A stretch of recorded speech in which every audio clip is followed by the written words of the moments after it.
Elevate and Most Wanted. This could be a regular season game. We'll see if it works out just like the regular season. With that Hobwall band coming in hot, Most Wanted, not the same team as the regular season. Paul from PC still there. I said Starboys like multiple times, and I see where you're going. It's all over. It's out there, but the intentions were good. Exactly. Starboys is the team that beat Most Wanted as we started our North American, so that's where that thought process is at. Zeus, Robin, see you later. They're just really strong at the moment. Odin. Elevate doesn't like playing against Odin. We've seen them ban this out numerous times, and then Hobwat specifically for the Hunter player Paul from PC. So Kerninos will be the first pick here, the Hunter of choice and the God of choice for first pick.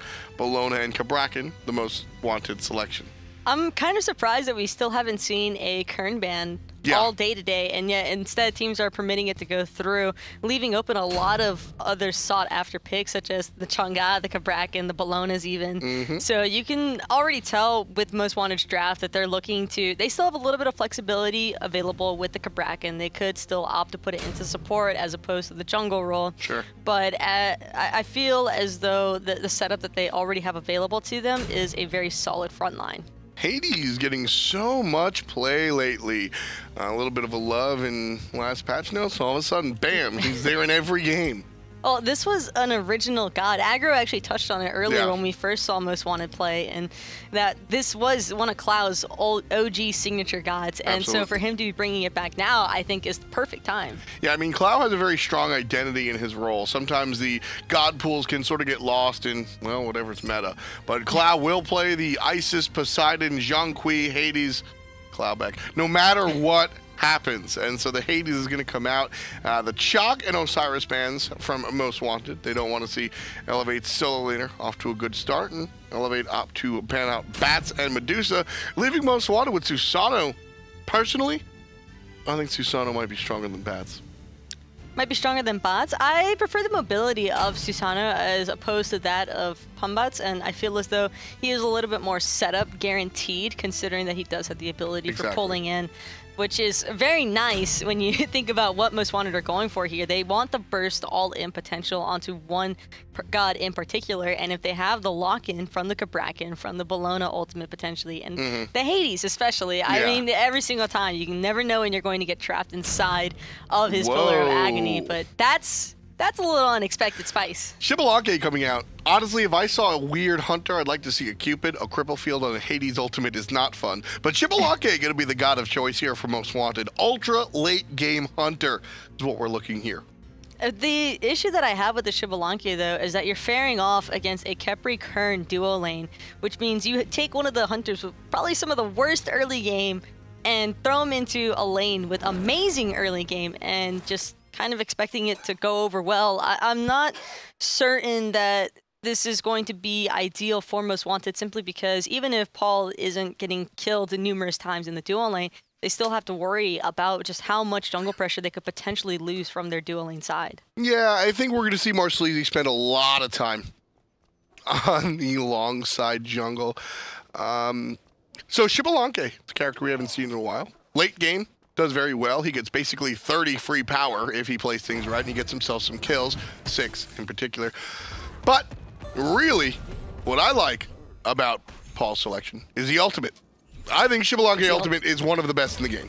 I can't disagree with you on that one. The setup potential that it can provide because of the darkness that's just shrouded over everyone is super difficult to deal with. Especially, it could be smart considering that Kenshin is on this Khepri, and if he can't see who he needs to revive, that could go in favor of Most Wanted. Yeah, it's a really big play. Not only the initiation factor, but that mid-team fight ult to get rid of the Khepri ult. But that's a really big play. I didn't even think about that one, honestly. So we'll see if that is the way that Most Wanted want to play it. Clow paired up with Marsleazy and Catalyst here.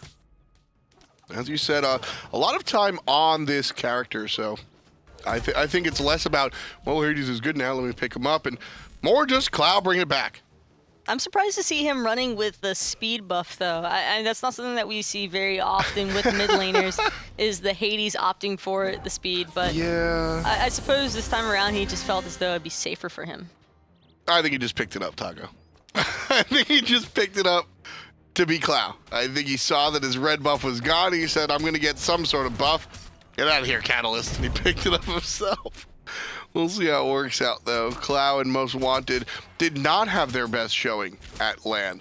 I actually thought they were a stronger team online in the past than they've been playing recently, so we'll see if LAN helped them out the way it helped Elevate out as well. Elevate, I think that the LAN really brought this team together as a whole and was a really strong moment for that team overall to get some real chemistry going. Yeah. And it's definitely shown in their gameplay. They all seem as though they're a lot more confident than what they were before starting the LAN. And also, I mean, not for nothing, look, this duo lane, Flat Earth Kenshin and Michael Checo, have just been memed by the community for a long time. And I think, you know, internally you're kind of thinking one thing and the other. Then they come out to LAN and they put on a great performance. They were one of the best teams here at LAN. And I think that sort of, yeah, you know what, we're real. Like, we're actually a part of this scene. We're actually going to be doing this. Watch out for Elevate. And I think that was the moment that not just the other players, but more importantly themselves started to realize, hey, we've got something here. And we got to kind of stick to it because we can actually be something important. So I think that LAN was very, very important for what Elevate want to do in the future.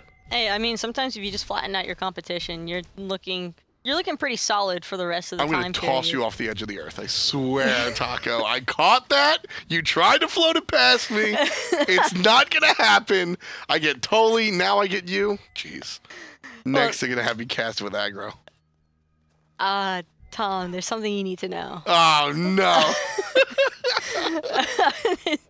In case you haven't seen it yet, but this is something that I'm sure the Elevate haven't seen quite yet, is Clow on the Hades mid. And I think just in general, a lot of teams are kind of unfamiliar with this Hades mid. It's something that hasn't really been around for a long time. Like you mentioned, yeah. It's starting to make a resurgence because of the buff that Hades saw recently. But even with that in mind, you have to also just consider that Hades can just deal a ton of damage. He does a lot of work. Here's going to be the invade on the speed buff and the ultimate out of Marslezi, looking for the kill on the Delny, who pops up into the extra life, so no big deal, still 0-0.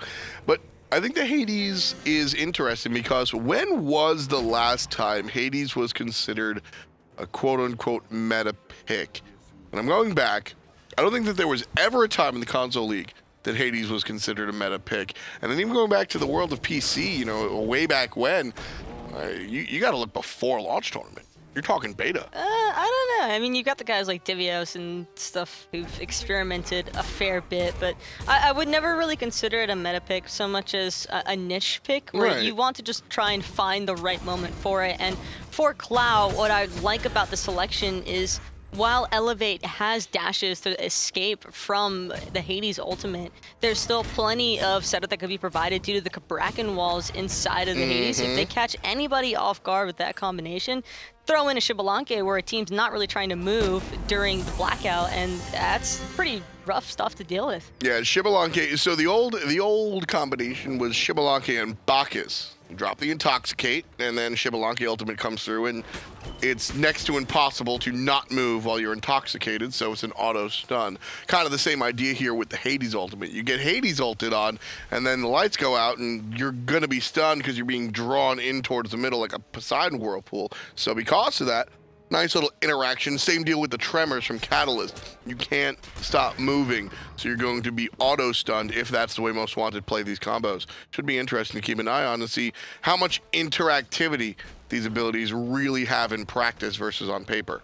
I do feel as the Most Wanted draft certainly requires a lot more execution than what you're going to be looking for out of Elevate. Oh, yeah. Elevate's pretty standard. You drop your Chang'e ultimate, you drop your current ult, and then you've got Thoth to follow up with everything else. Delany's just going to stand in front of people, and Kenshin's going to be in the back trying to make sure that he can get his buttons off properly for the revives. Ooh, what's up, baby? I got that package. Michael Checo.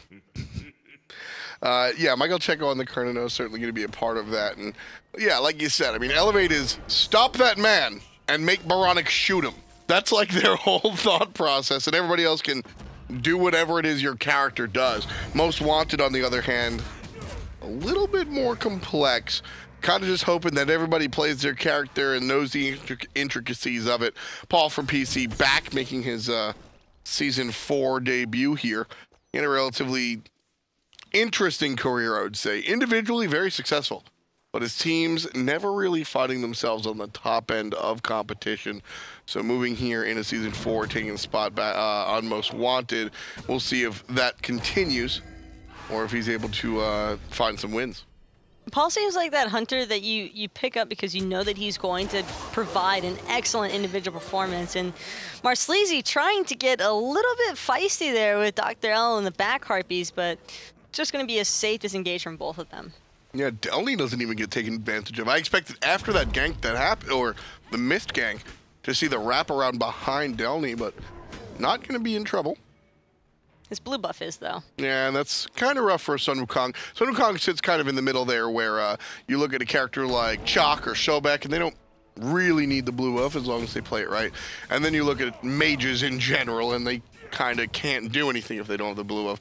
Sun Wukong sits in the middle where if he doesn't go for the poke, which is kind of what he does, but if he plays it conservatively, you can survive and exist, but definitely not too happy about getting his blue stolen. Blue will have vision on the left side, however. Elevate taking out the Oracle successfully. 8 minutes in. No action just yet.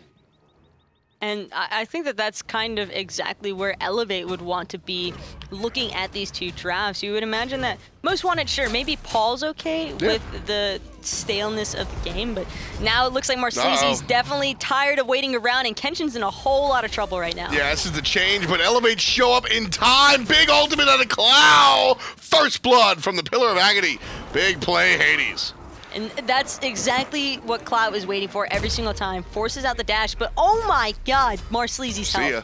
Yeah, Baronic, not even a huge ultimate. The follow-up damage is really what happens. You see a big chunk thanks to the ult, and then Dr. L comes through, but then those other just coming on through the window. Big damage coming out from Baronic right there. 1 for 1. Not in the same team fight, but we're even here in kills as we hit 9 on the clock. Right side, Jacob could be in trouble. Delney shows up, Dr. L as well. The ultimate forced out by both Shibalake and the Bologna. Jacob, he's not done quite yet. He really wanted the farm from those fire elementals, but he's just going to have to forfeit those to Elevate unless he wants to find himself potentially falling with them. Yeah, a little bit too low to actually really fight that nonsense, so he'll go ahead and play it safe and back to base. Has to watch out, though, as he will teleport in, and that's going to be the big teleport differential between him and his opposition, if he ever actually teleports. He's just hanging out in base right now. There he is. Okay. And that's going to be a big teleport differential. About 90 seconds, over a minute between these two players. And I always really like to bring that up because the amount of plays that you can make when as a solo laner, when your teleport is up versus your opposition knowing it's down for a long time, you frequently see those plays over on the left side looking for the gold. It will be difficult, though, for Elevate to get away with a clean Gold Fury early on, simply because their damage can be a little bit lacking at the start. Sure, you have the Kern, but and the Thoth. Thoth isn't necessarily packing as much of a punch onto these objectives at this stage, though. He does have the wall, which will provide a lot more for the in-hand damage, and that's always helpful for a team environment, but I don't think that they have the necessary burst at this point in time to get away with it for Most Wanted to not capitalize and just counter-engage. Cloud looking for an engage of his own. Misses, but here comes Dr. L. Finds a stun. Cloud finds the ultimate, and Chang'e able to just dance away until he pointed out last time we saw Hades standing still. You're just going to be a target for Baronic's Thoth. Baronic has no problems with that whatsoever either, but now with both of those ultimates expended on the side of Elevate, Most Wanted look like they want to fight. They want these oracles. Yeah, at the very least, they're going to go for the bananas. We'll see if they pick them up. Leashed and given to Elevate. Too many members. Yep. Right there. Just blue vision one more time still. Nice and even here in our 11th minute. Kills the same. Gold the same. Experience relatively the same as well. Very tight with our two SMITE Console League teams trying to keep their spots, defending against the challengers who look kind of interesting this time around, actually. We have, obviously, these two teams, but challenging them will be Starboys, who actually wound up beating Most Wanted in game number 1, and Relevated, who, well, Elevate beat. So, Starboys, certainly a team to be on the lookout for. Starboys seem like that new flavor of the weak kind of team for the console league. In that, I think a lot of these Xbox guys are very familiar with Cloud coming through, not able to steal it. And he gives his life. I like the shot, though, there. Coming into the dash, looking for the detonate. Wound up a little bit too late, Taco. But with the burst damage that comes out of Cloud's Hades, I think if he's 2 seconds sooner, he steals that gold. I think that's such a risky engagement, though. If anything, I would have preferred to see Most Wanted just try and have a little bit more visual awareness. They knew that the Oracles went the way of Elevates, so that you can kind of anticipate that they're going to just look for a sneaky Gold Fury. For 2 members of Most Wanted to be on the opposite side of the map during a Gold Fury being up, that's kind of a risky move. Yeah, I feel that. Can't blame Cloud, though, for trying. Exactly, and that's would I have preferred to see Catalyst go for it? Theoretically, yeah, but the Kraken doesn't have the same. I mean, I guess the ultimate provides a burst of damage, but Cloud and the Hades is going to provide more burst. I like that somebody went for it, put it that way. But I agree with you that, yeah, could have been a little bit better, but not the case.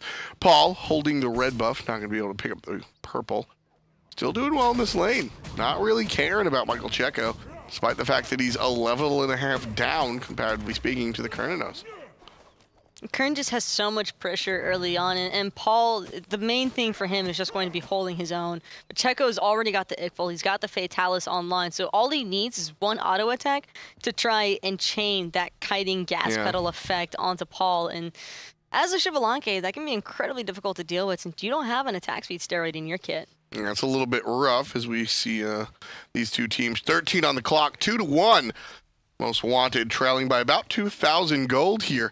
We'll see how these teams continue on. Really, it's interesting how earlier today we got to see some interesting spicy picks in the mid lane. There was a brief technical problem with the replay, obviously, so we'll be back to it in a minute. But earlier today we saw some interesting selections in the mid lane. Hal and Aphrodite, and they were the focal point of the game because of how the game changed around these two interesting picks. Now, Hades is an interesting pick as well, and we're bringing him up because he's kind of rare to see, but he doesn't change the game the way those two did.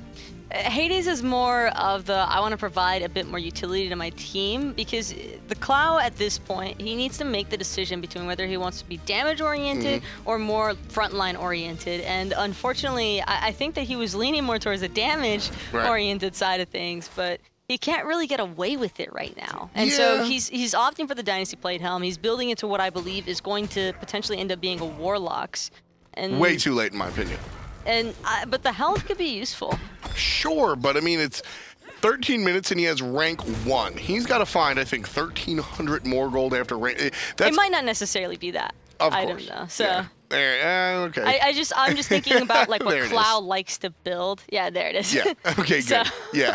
No, I mean, because Warlock Sash at 13 minutes, realistically, you're finishing that Warlock Sash maybe 16, 17, right? And then you got to start stacking it. The game's over at 25 for the most part, average speaking. So, yeah, I'm glad to see Cloud not go for that Warlock Sash. Michael Checo gets pulled on in. Catalyst misses the stun.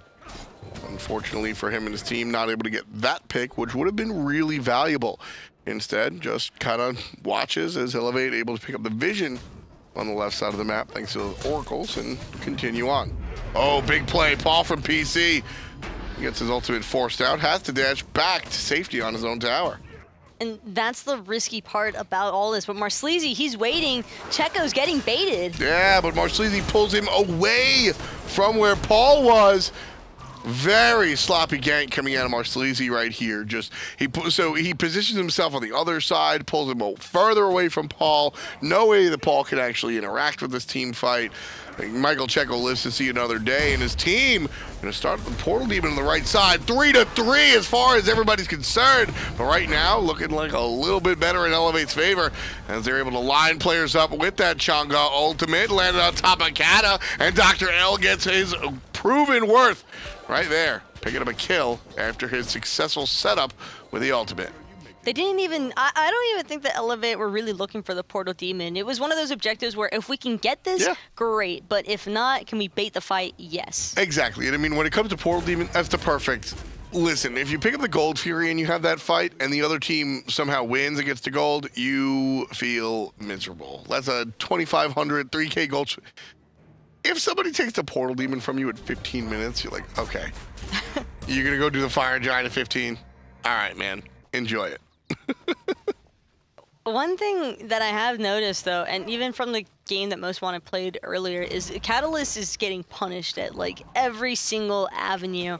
Anytime he steps even the slightest bit out of position, he's just falling more and more behind. And while it's not too much of a gap between him and Kenshin at the moment, this could definitely start snowballing in an unfavorable direction, considering that Khepri just needs his res to be more than viable. But for Cabrakan, if you're placing him into the support role, you're looking for that early aggression most of the time. You just want somebody who can chunk but also tank. And with Catalyst, I don't think that we've really gotten a chance to see that.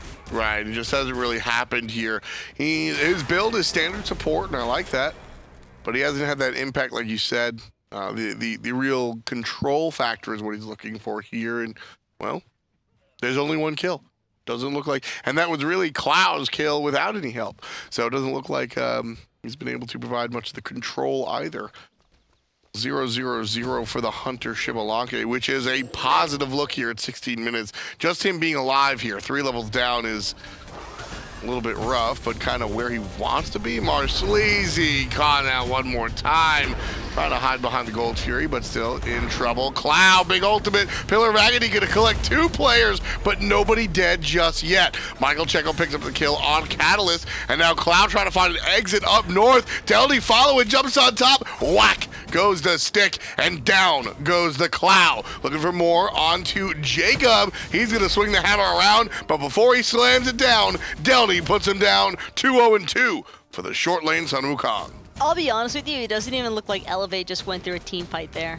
They're practically all full mana, full health. Yeah, and this is the I laughed when this team did so well at LAN. We were talking. I was talking to Toli both on and off camera about how teams turn into different things when they go to LAN. Some teams become miserable with each other, and we see teams explode and break up before they even leave Hi-Rez Studios.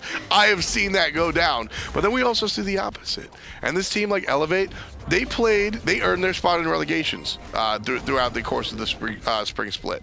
They were not one of the better teams, but their performance at LAN and how they're performing now, it's lopsided. It's night and day. There are 3 other teams in Elevate here in relegations right now, and it's looking really scary.